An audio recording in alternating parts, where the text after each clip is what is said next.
What makes a great storyteller? I think what makes a great storyteller is someone who is open to the collaborative process, open to knowing that, as we're taught when we're little, two heads are better than one, but for whatever reason we become adults and we want to do everything by ourselves.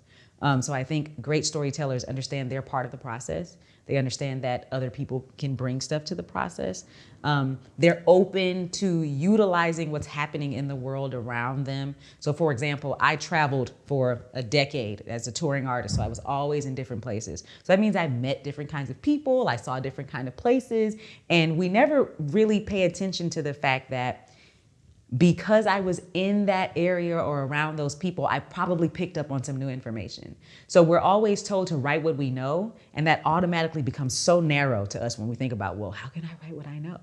But it's like, if you consider the places that you've been, the people that you've met, what your spouse may do for a living, what your parents may have done for a living, what your friends may be doing, what they may be going through in their personal lives. If you were a child and you watched how mom and dad did X, Y, and Z, all of these things are things that you know, and therefore things that you can write about. So you just have to be open.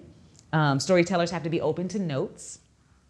I think we all know as artists you have to be open to criticism. But criticism is different from notes. And a lot of the times, writers aren't able to tell the difference.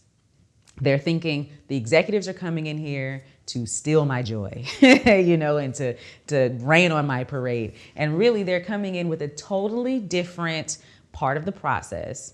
They are coming in from a totally different spectrum to look at your script. And 9 times out of 10, if they have a note, all that means is there's a problem here.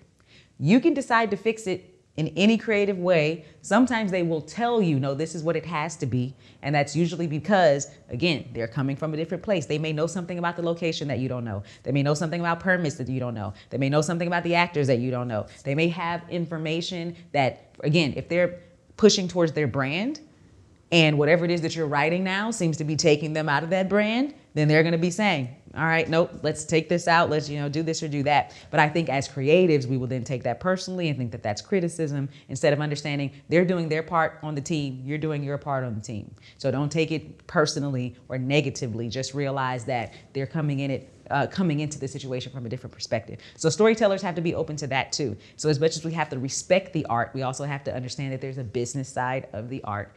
And a lot of the times that means you may have to compromise your art to the people who are paying for it, which again goes back to that whole baby thing, right? It's like the point of you writing it is so that other people can see it. The only way other people are gonna see it, unless you have your own money, is if someone else buys it. And once they buy it, it's now theirs. So they're the ones who get to say what direction it goes into and what schools it's gonna go to and all these other things, right, when you consider your child. So just being open to understanding as a storyteller that there is an art side and there is a business side, I think that's really big. Have you seen someone who has such amazing talent as a writer, but the notes process ruined their career because they were never able to be collaborative? Yes, but I think it probably happens more often than we really know. Being on a writing staff means that A, you're on the staff right now, but B, you have to wait to see if the show's gonna get picked back up. If it does, it doesn't mean that you're automatically picked back up. And one of the ways that you cannot get picked back up is you don't take notes well. Right? So some people are often not getting picked back up on the next season simply because they couldn't take notes well. And again, especially if you're on a staff, you're here to write someone else's baby. So your opinion matters, but you writing what you're being asked to write matters more, right? So there are people who just need, it's like a learning curve for them. So I can't necessarily say that they never worked again. Maybe they learned from that and they were able to work again. There have also been times when people in authority are kind of mismanaging how they're doing the writing by attaching themselves to someone else's writing in that kind of room process without realizing that the writer is doing the writing. Just because you're giving notes on the writing doesn't make you a writer. And so a lot of the times, depending upon whether they're producers or showrunners or directors or whatever it is that they are, they may be getting confused in that part of the process. And now they attach themselves to the writing. And I know that there have been people who have lost their jobs because of things like that as well, simply because that's what their job is. This is what your job is. Just because they work together doesn't mean that they're now teams or co-writers or, co-whatever. So that can happen as well. But that again goes back to people not really understanding how that part of the industry works. And some people have to learn by trial and error, and it happens that way. Oh, okay. So I didn't know that. I never would have thought of that. So it's not just the writer possibly getting hung up on these notes. It's also the note giver not realizing their role as well. Okay. Their role as well. It's like you're the note giver. That's a part of your responsibility. That doesn't make you a writer. Because note givers may also give suggestions, right? And so now they're thinking, well, I gave X, Y, and Z suggestions, so now it's you and I who have written this thing. And it's like, no, writers are the ones who are physically writing, right? If you are a producer, a showrunner, or a director when it comes to features, right, you may be adding, possibly, but if you're not doing, and the WGA has rules about if you didn't do a particular percentage, I'm not going to try to remember what the percentage was, but if you didn't do a percentage of the physical writing, you cannot put your name on as a writer. Now in features, things are going to be a little different anyway because the writer is taken out so early in the process, right? So there could be other people who have come in and actually done more writing.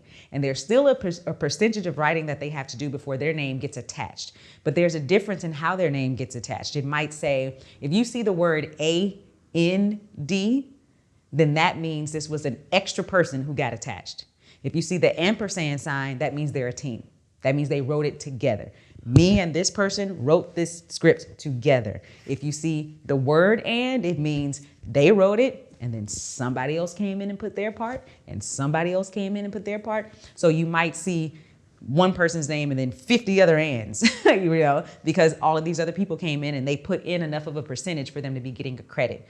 Some people who are rewriters are simply ghostwriters and they never get a credit, but they might have come in and done some writing. But then once that writing process is over and now that script is in the hand of the director, he or she is gonna go in and change up all kinds of stuff. Doesn't make him or her the writer. So you're rarely gonna see suddenly, just because now that the development is over and it's in production and the director is now doing things with the script, it's not going to necessarily now throw his or her name on there because he or she is doing what he or she has to do in order to make the production happen. And they may be making a lot of different creative, suggestions and creative changes, but it doesn't make them the writer. So again, stay in your lane. Stay in your lane. That's it. You got to know what your lane is and stay in it.